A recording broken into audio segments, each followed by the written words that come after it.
नमस्कार दोस्तों, current affair की इस सीरीज में आज का हमारा विषय है लाभ का पद। सीधे अपने टॉपिक से शुरुआत करते हैं आज हम। हाल ही में चुनाव आयोग ने झारखंड, ये मई का करंट अफेयर है, हम लोग 2023 के पीटी की रिवीजन कर रहे हैं, ठीक है। तो हम लोग मई का देख रहे हैं। तो हाल ही में चुनाव आयोग ने झारखंड के मुख्यमंत्री को इस संदर्भ में नोटिस जारी किया है कि उन्होंने 2021 में खुद को खनन पट्टा देकर लाभ का पद धारण किया था, ठीक है। ये विवाद में था लाभ का पद, ठीक है। मुख्यमंत्री के ऊपर जन प्रतिनिधित्व कानून के प्रावधानों का उल्लंघन करने का आरोप है कि झारखंड के मुख्यमंत्री ने क्या किया है कि जो जनप्रतिनिधित्व अधिनियम कानून है उसका उल्लंघन किया है, ठीक है। लाभ के पद की अवधारणा क्या, इसको देखते हैं। विधायिका के सदस्य के रूप में, विधायिका अर्थात विधायिका जो संसद के सदस्य होते हैं, विधायिका के सदस्य के रूप में सांसद और विधायक सरकार को उसके काम के लिए जवाबदेह ठहराते हैं। लाभ के पद का कानून के तहत अयोग्यता का अर्थ है कि यदि विधायक सरकार के तहत लाभ का पद धारण करते हैं तो वे सरकारी प्रभाव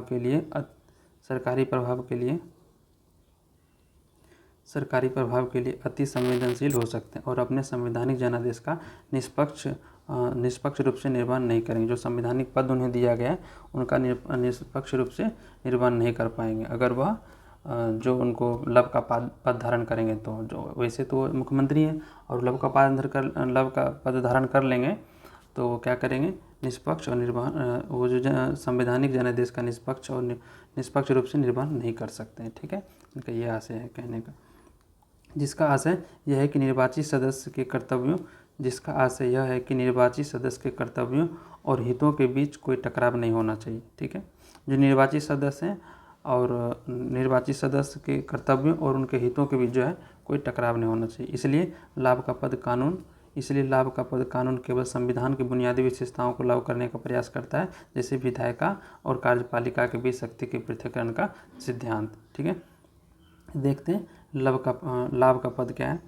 लाभ का पद का परिचय में, संविधान में लाभ का पद जो है स्पष्ट रूप से परिभाषित नहीं किया गया है, लेकिन विभिन्न न्यायालय के फैसलों द्वारा इसका व्याख्यास अर्थ निकलता है, ठीक है। ध्यान रखना है कि इसका लाभ का स्पष्ट रूप से संविधान में परिभाषित नहीं किया गया, लेकिन समय समय पर जो न्यायालय ने फैसला सुनाया है उससे जो है निहित अर्थ निकलता है इसका, ठीक है। तो लाभ के पद की व्याख्या के अनुसार पदधारक को कुछ वित्तीय लाभ या बढ़त या हित लाभ प्राप्त होते हैं, ठीक। ऐसे मामले में इस तरह के लाभ की राशि महत्वहीन है। सुप्रीम कोर्ट ने 1964 में फैसला सुनाया कि कोई व्यक्ति लाभ का पद रखता है या नहीं, इसका निर्धारण उसकी नियुक्ति की जांच द्वारा होगी, ठीक है। इससे सुप्रीम कोर्ट ने 1964 में क्या बताया कि कोई लाभ का पद धारण किया है नहीं, उसका जो निर्धारण जो है उसकी नियुक्ति कैसे हुई उसकी जाँच के द्वारा तय की जाएगी। देखते हैं इसका लाभ के पद का संवैधानिक प्रावधान क्या क्या है। भारत के संविधान में अनुच्छेद 102 का क्लाउज सब क्लाउज ए, इसको ऐसे पढ़ते हैं, अनुच्छेद 102 का क्लाउज सब क्लाउज ए तथा अनुच्छेद 191 का क्लाउज सब क्लाउज ए, इस तरह पढ़ते हैं, ठीक। किस पर पढ़ेंगे, भारत के संविधान में अनुच्छेद 102 के सब क्लाउज भारत के संविधान में अनुच्छेद 102 का क्लाउज 1 का सब क्लाउज ए, इस तरह पढ़ना। अनुच्छेद 191 के क्लाउज ए का सब क्लाउज ए में लाभ के पद का उल्लेख है, अर्थात अनुच्छेद 102 और 191 में लाभ के पद का उल्लेख किया गया। अनुच्छेद 102 कहता है कि अनुच्छेद 102 1A के अंतर्गत संसद सदस्यों के लिए है और अनुच्छेद 191 के तहत राज्य विधानसभा के सदस्यों के लिए ऐसे किसी अन्य लाभ के पद को धारण करने के लिए मनाही करता है, ठीक है। 102 का क्लाउज 1 का सब क्लाउज ए और अनुच्छेद 191 का क्लाउज 1 का सब क्लाउज ए के तहत राज्य विधानसभा एक है, 102 के तहत संसद सदस्य और 191 के तहत राज्य विधानसभा के सदस्यों को लाभ के पद धारण करने को मनाही किया जाता है, ठीक। अनुच्छेद स्पष्ट करते हैं किसी व्यक्ति को केवल इस कारण से भारत सरकार या किसी राज्य के अधीन लाभ का पद धारण करने वाला नहीं माना जाएगा कि वह मंत्री है। केवल मंत्री नाम मात्र से वह लाभ का पद धारण नहीं करेगा, ऐसा बात नहीं है। मंत्री होते हुए भी वह लाभ का पद धारण कर सकता है, इसका कहना ये है, ठीक है। देखते हैं संविधान का अनुच्छेद 102 और 191 भी किसी सांसद या विधायक को सरकारी पद ग्रहण करने की अनुमति देते हैं यदि कानून के माध्यम से उन पदों को लाभ के पद से उन्मुक्ति दी गई। अर्थात ये 102 और 191 भी सरकारी पद को ग्रहण करने की अनुमति देती है, लेकिन वो जो लाभ का पद है उस कानून में निहित नहीं होना चाहिए कि लाभ का पद वो निर्धारित नहीं होना चाहिए कि वह लाभ का पद है, नहीं तो फिर वो सरकारी पद ग्रहण नहीं कर सकता है। ठीक। संसद ने भी संसद अयोग्यता निवारण अधिनियम 1959 अधिनियमित किया, जिसमें उन पदों की सूची दी गई है जिन्हें लाभ के पद से बाहर रखा गया है। संसद ने समय समय पर इस सूची में विस्तार भी किया है। समझ गए? इसमें जो है यहाँ जो बताया गया है, यहाँ पे कानून के माध्यम से उन पदों को लाभ की उन्मुक्ति दी गई, तो वही यहाँ पे बताया गया है कि यहाँ पे जो सूची है उसके अनुसार ही वह पद ग्रहण करेगा और लाभ प्राप्त करेगा, इस तरह से। नेक्स्ट टॉपिक है state of the World Forest 2022 का रिपोर्ट आया। हाल ही में संयुक्त राष्ट्र खाद्य और कृषि संगठन United Nations Food and agriculture Organization द्वारा State of the World Forest 2022 का रिपोर्ट जारी किसके द्वारा? FAO द्वारा जारी किया गया। कौन सा रिपोर्ट? तो state of the World Forest 2022 का रिपोर्ट। ठीक है। जनवरी 2022 में केंद्रीय पर्यावरण, वन और जलवायु परिवर्तन मंत्रालय ने India state of forest report 2021 जारी की। अब ध्यान रखना है कि यहाँ जो है संयुक्त राष्ट्र खाद्य और कृषि संगठन जो है वो जारी करती है विश्व लेवल पे कौन सा जारी हुआ? State of the World forest report. लेकिन भारत के जो केंद्रीय पर्यावरण, वन और जलवायु परिवर्तन मंत्रालय, उन्होंने कौन सा रिपोर्ट जारी किया है? तो India state of forest report. ठीक है। वन और भूमि उपयोग पर ग्लासगो नेताओं की घोषणा ने 140 देशों द्वारा 2030 तक वनों को समाप्त होने से रोकने तथा उनकी बहाली और टिकाऊ उत्पादन एवं खपत समर्थन करने का संकल्प लिया। देखते हैं इस रिपोर्ट में क्या कहा गया है state of the World forest report के बारे में। इस रिपोर्ट का प्रकाशन द्विवार्षिक तौर पे होता है, प्रत्येक 2 वर्ष पे होता है। इसे व्यापक रूप से वन पारिस्थितिकी तंत्र पर सबसे महत्वपूर्ण डेटा या स्टॉक में से एक के रूप में माना जाता है। SOFO अर्थात state of the World forest का 2022 संस्करण हरित पुनर्प्राप्ति, जलवायु परिवर्तन और जैव विविधता के क्षरण सहित पृथ्वी पर बहुआयामी संकटों से निपटने हेतु 3 वन मार्गों की क्षमता का निरीक्षण करता है। कौन से 3 वन मार्ग है उसको देखते हैं। वनों की कटाई को रोकना और वनों को बनाए रखना, निम्नलिखित भूमि को बहाल करना और कृषि वानिकी का विस्तार करना, वनों का सतत उपयोग और हरित मूल्य श्रृंखला का निर्माण करना। अब इसी से संबंधित है खाद्य और कृषि संगठन, उसको एक बार देख लेते हैं क्या है। देखिए इसके परिचय में है कि FAO food and agriculture organisation संयुक्त राष्ट्र की एक विशेष एजेंसी है जो भुखमरी से बचने के लिए अंतर्राष्ट्रीय प्रयासों का नेतृत्व करती है। किससे बचने के लिए? भुखमरी से बचने के लिए अंतर्राष्ट्रीय प्रयासों का नेतृत्व करती है। वर्ष 1945 में FAO की स्थापना की वर्षगांठ चिन्हित करने के लिए हर वर्ष 16 अक्टूबर को विश्व खाद्य दिवस मनाया जाता है। ठीक है, ध्यान रखना कि विश्व खाद्य दिवस 16 अक्टूबर को मनाया जाता है। ठीक, यह रोम की इटली में स्थित संयुक्त राष्ट्र के खाद्य सहायता संगठनों में से एक है। इसकी सहयोगी संस्थाएं विश्व खाद्य कार्यक्रम और कृषि विकास हेतु राष्ट्रीय कोष IFAD है। ध्यान रखना इसकी सहयोगी संस्थाओं में विश्व खाद्य कार्यक्रम है और विश्व खाद्य और कृषि विकास हेतु अंतर्राष्ट्रीय कोष IFAD है। नेक्स्ट हमारा टॉपिक है भारत की नागरिक पंजीकरण प्रणाली रिपोर्ट जारी किया गया। भारत में जारी 2020 नागरिक पंजीकरण प्रणाली report civil registration system report CRS पर आधारित महत्वपूर्ण सांख्यिकी रिपोर्ट के अनुसार वर्ष 2020 में देश में जन्म के समय सबसे अधिक लिंगानुपात केंद्र शासित प्रदेश लद्दाख में दर्ज किया गया। ध्यान रखना है कि देश में जन्म के समय सबसे अधिक लिंगानुपात कहाँ दर्ज किया गया? तो केंद्र शासित प्रदेश लद्दाख में। रिपोर्ट भारत का महापंजीयक द्वारा प्रकाशित किया जाता है। किसके द्वारा प्रकाशित किया जाता है? महापंजीयक द्वारा।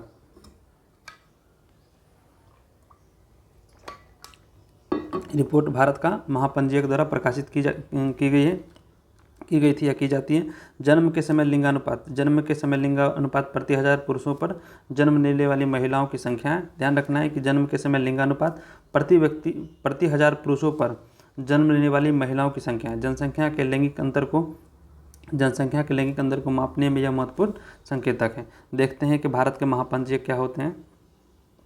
भारत के महापंजीयक के बारे में वर्ष 1961 में भारत का महापंजीयक की स्थापना गृह मंत्रालय के तहत भारत सरकार द्वारा की गई। ध्यान रखना किसके तहत की गई? तो गृह मंत्रालय द्वारा की गई, भारत सरकार के द्वारा। ठीक है, यह भारत की जनगणना और भारतीय भाषा सर्वेक्षण सहित भारत के जनसांख्यिकी सर्वेक्षणों के परिणामों की व्यवस्था, संचालन तथा विश्लेषण करता है। किसका?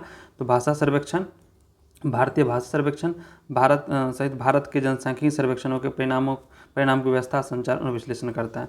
प्रायः एक सिविल सेवक को ही रजिस्ट्रार के पद पर नियुक्त किया जाता है। ध्यान, रजिस्ट्रार के पद पर एक सिविल सेवक को नियुक्त किया जाता है जिसकी रैंक संयुक्त सचिव के पद के समान होता है। किसके समान होता है? संयुक्त सचिव के पद के समान होता है। प्रायः एक सिविल सेवक को ही रजिस्ट्रार के पद पर नियुक्त किया जाता है जिसकी रैंक सिविल सचिव के पद, रिपीट हो गए यहाँ पे, कोई नहीं। भारत में जन्म और मृत्यु का पंजीकरण, भारत में जन्म और मृत्यु का पंजीकरण, जन्म एवं मृत्यु पंजीकरण RBD अधिनियम 1969 के अधिनियम के साथ अनिवार्य तथा घटना के स्थान के अनुसार किया जाता है। ठीक है। गृह मंत्रालय की 2020-21 की वार्षिक रिपोर्ट के अनुसार केंद्र सरकार का न्यूनतम मानव इंटरफेस के साथ वास्तविक समय में जन्म और मृत्यु के पंजीकरण को सक्षम करने के लिए नागरिक पंजीकरण प्रणाली में सुधार करने की योजना बना रही है। आगे हमारा है जन्म और मृत्यु पंजीकरण अधिनियम। जन्म और मृत्यु पंजीकरण अधिनियम को वर्ष 1969 में देश भर में जन्म एवं मृत्यु के पंजीकरण में एकरूपता तथा उसके आधार पर महत्वपूर्ण आंकड़ों के संकलन के लिए अधिनियमित किया गया। किसके लिए? महत्वपूर्ण आंकड़ों का संकलन करने के लिए अधिनियमित किया गया है। अधिनियम के अधिनियम के साथ भारत में जन्म, मृत्यु और मृत जन्म का पंजीकरण अनिवार्य हो गया है। देश में जन्म और मृत्यु का पंजीकरण राज्य सरकारों द्वारा नियुक्त पदाधिकारी करते हैं। देश में जन्म और मृत्यु का पंजीकरण राज्य सरकारों द्वारा नियुक्त पदाधिकारी करते हैं। जनगणना संचालन निदेशालय पंजीयक के कार्यालय का अधीनस्थ कार्यालय है। ध्यान रखना है कि जनगणना संचालन निदेशालय पंजीयक के कार्यालय का अधीनस्थ कार्यालय, मतलब कि पंजीयक के कार्यालय के छोटे स्तर का जो कार्यालय है कौन है? तो जनगणना संचालन निदेशालय। ठीक है। यह कार्यालय अपने संबंधित राज्य एवं केंद्र शासित प्रदेश में अधिनियम के कामकाज की निगरानी के लिए जिम्मेदार है। आप लोग ये रिपोर्ट में जो रिपोर्ट आया है आप लोग उसको फिर खुद से देख लेंगे। हम एक बार स्लाइड को धीरे से ऊपर चला देते हैं। जैसे रिपोर्ट के मुख्य बिंदु क्या क्या है, जन्म के समय उच्च लिंगानुपात का क्या रिपोर्ट है वो देख लीजिएगा, फैक्ट फाइल है ये सारी। जन्म के समय सबसे कम लिंगानुपात कहाँ रहा है, कहाँ अधिक रहा है उसको देख लीजिए। नेक्स्ट है जन्म दर कहाँ ज़्यादा रहा, जन्म दर कहाँ पे अधिक रहा है ये देख लीजिए। साथ ही मृत्यु दर है यहाँ पे, शिशु मृत्यु दर। ठीक है, आप देख लीजिए। रजिस्ट्रारों को शिशु मृत्यु दर की सूचना न देने के कारण ग्रामीण क्षेत्रों में शिशु मृत्यु दर का पंजीकरण न होना चिंता का विषय है, विशेष रूप से घरेलू आयोजनों के मामले में। ध्यान रखना है इसको, आप देख लीजिए। आगे हमारा है इंटरनेट के भविष्य के लिए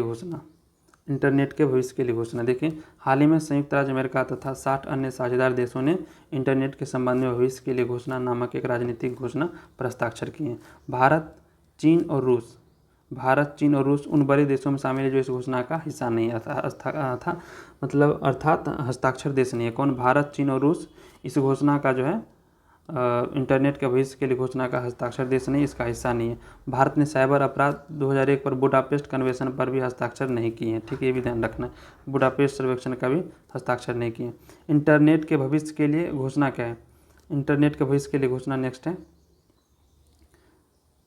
राज्य प्रायोजित या दुर्भावनापूर्ण व्यवहार के युग में घोषणा का उद्देश्य मानवता के लिए परस्पर संचार प्रणाली को बढ़ावा देना है। ठीक है, घोषणा एक समावेशी पहल है जिसके तहत भागीदार अन्य सरकारों तक पहुंच जारी रखेंगे ताकि उन्हें घोषणा में शामिल किया सके।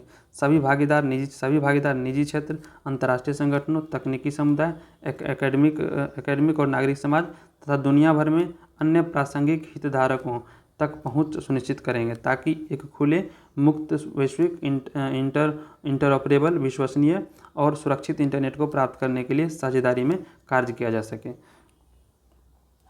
घोषणा और उसके मार्गदर्शक सिद्धांत कानूनी रूप से बाध्यकारी नहीं है।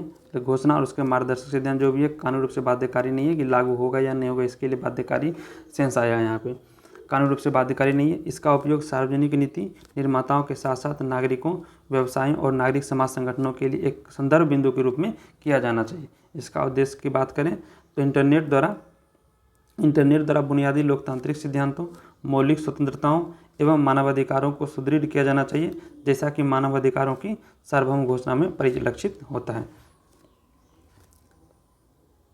इंटरनेट को एकल नेटवर्क विकेंद्रीकृत नेटवर्क के रूप में काम करना चाहिए, जहां डिजिटल तकनीकों का उपयोग भरोसेमंद तरीके से किया जाता है। यह व्यक्तियों के बीच अनुचित भेदभाव से बचने और व्यवसायों के बीच निष्पक्ष प्रतिस्पर्धा हेतु ऑनलाइन प्लेटफॉर्म के उपयोग की अनुमति देता है।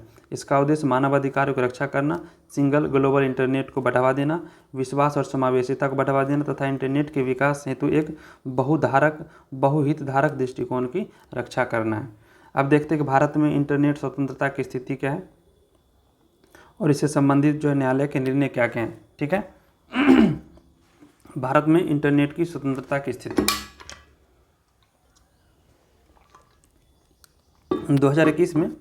2021 में वैश्विक स्तर पर कुल 182 इंटरनेट क्रैकडाउन की सूचना मिली है, अर्थात शटडाउन की सूचना मिली है। वैश्विक स्तर पे 182 इंटरनेट शटडाउन की सूचना मिली थी। भारत में 106 शटडाउन, मतलब 182 में से कुल 182 वैश्विक स्तर पर, वो केवल 106 शटडाउन की घटनाओं में से केवल 85 जम्मू कश्मीर में। भारत में तो 106 हुए 182 में से, और उसमें से भी 185 जम्मू कश्मीर में दर्ज किए गए। भारत उन 18 देशों में से एक था जिन्होंने विरोध प्रदर्शन के दौरान मोबाइल इंटरनेट बंद कर दिया गया। मतलब भारत उन 18 देशों में से क्या, जब विरोध प्रदर्शन हो उस समय जो इंटरनेट शटडाउन किया गया। वर्ष 2021 में इंटरनेट बंद करने वाले देशों की संख्या 2020 में 29 था, जो 2021 में बढ़कर 34 हो गई है। ठीक है, इसकी बढ़ोतरी हुई। अब देखते हैं कि न्यायालय के निर्णय इस संदर्भ में क्या क्या हैं। देखिए, अनुराधा भसीन नामक भारत संघ, मतलब एक निर्णय है कि अनुराधा भसीन बनाम भारत संघ 2020 में सर्वोच्च न्यायालय ने फैसला सुनाया कि इंटरनेट सेवाओं का एक अपरिभाषित प्रतिबंध अवैध होगा। मतलब सर्वोच्च न्यायालय ने फैसला सुनाया कि इंटरनेट सेवाओं का एक अपरिभाषित प्रतिबंध अवैध होगा तथा इंटरनेट बंद करने का आदेश सभी आवश्यकता और अनुपातिकता के परीक्षणों को पूरा किया जाना चाहिए। एक नेक्स्ट है कि फाहिमा शिरीन बनाम केरल राज्य 2019 में केरल उच्च न्यायालय ने निर्णय दिया कि संविधान के अनुच्छेद 21 के तहत इसे निजता के अधिकार और शिक्षा के अधिकार का एक हिस्सा बनाते हुए इंटरनेट के उपयोग के अधिकार को मौलिक अधिकार घोषित किया, क्योंकि इंटरनेट से व्यवसाय का भी अधिकार भी यहाँ पे जो है ना, निजता का अधिकार तो हनन होता है, ये शिक्षा का अधिकार तो होता है, क्योंकि सभी बच्चे अभी जो इंटरनेट से जुड़े हुए हैं, इंटरनेट से पढ़ाई चल रही है, तो शिक्षा से अभी दूर हो सकते हैं। साथ ही व्यवसाय का अधिकार भी इससे छीना जा सकता है। कैसे? तो अभी जो भी चीज़ ऑनलाइन पेमेंट हो रही है, जो भी कुछ लेन देन हो रही है, तो मार्केटिंग हो रही है अभी ऑनलाइन प्लेटफॉर्म से हो रही है, तो उसके लिए इंटरनेट बिल्कुल बेहद ज़रूरी है।